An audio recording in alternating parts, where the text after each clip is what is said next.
lok kampung yang macam masak lemak macam tu. Tapi kedai ni Wana tengok menu dia specialnya yang Wana suka adalah ikan bilis. So Wana hari ni nak makan dekat Peria TTDI Taman Tun. Okey, Taman Tun Dr. Ismail. Sebab bila cakap TTDI ada orang confuse TTDI Jaya ataupun Taman Tun Dr. Ismail. Sebablah penuh-penuh. So Wana nak makan kat sini Peria Masakan Negeri 9. Let's go. Sus. Okey, boleh makan kat dalam sebab anak kita ni dia nak aircon je kerjanya. Bismillah. Wow, bestnya. Kat sana-sana awak, tanya dia dulu. Dia nak suruh duduk mana? Sebab kita sikit je kan. Wow, cantiknya kedai dia. Cuba duduk. Cantiknya, tenangnya. Mak love.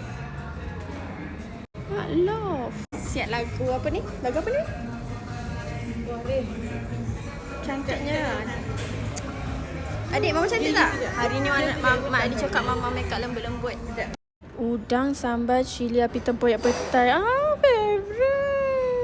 So ni outlet yang dia ada tau. Bukit Celutong, Dashboard. Cyberjaya 2. Teh ais, sirap ais, mineral water. Mineral water tu dia macam kena standby lah dik. Gitu. So udang petai tempoyak. Namanya panjang sangat. Ulam-ulam. Ayam kicap. Dan bilis goreng bawang. Lelah. Bawang goreng. Boleh goreng kat rumah. Tapi kat sini lebih sedap. Ini abang punya. Adik ni. Ini nak open tak? Nak. Jom kita makan yang lain pula.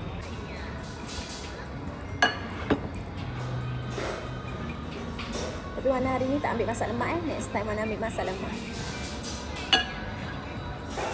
Adik suka kan bawang goreng tu? Ambil. Bismillah. Ni rasa jap tempoyak ni.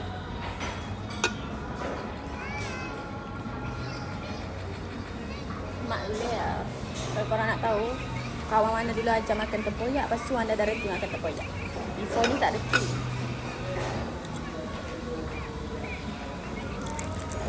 Nampak? Di bawah dia punya tempoyak. Jangan tak kontrol cun lah. Makan udang tak dikontrol cun. Muat. Bukan dulu. Nak ni nak minta. Suap, kau suap. Aku suap. Macam Mifila. Enggak. Macam Mifila, Mama. Baca kah? Semua orang baca Bismillah. Semua orang baca Bismillahirrahmanirrahim.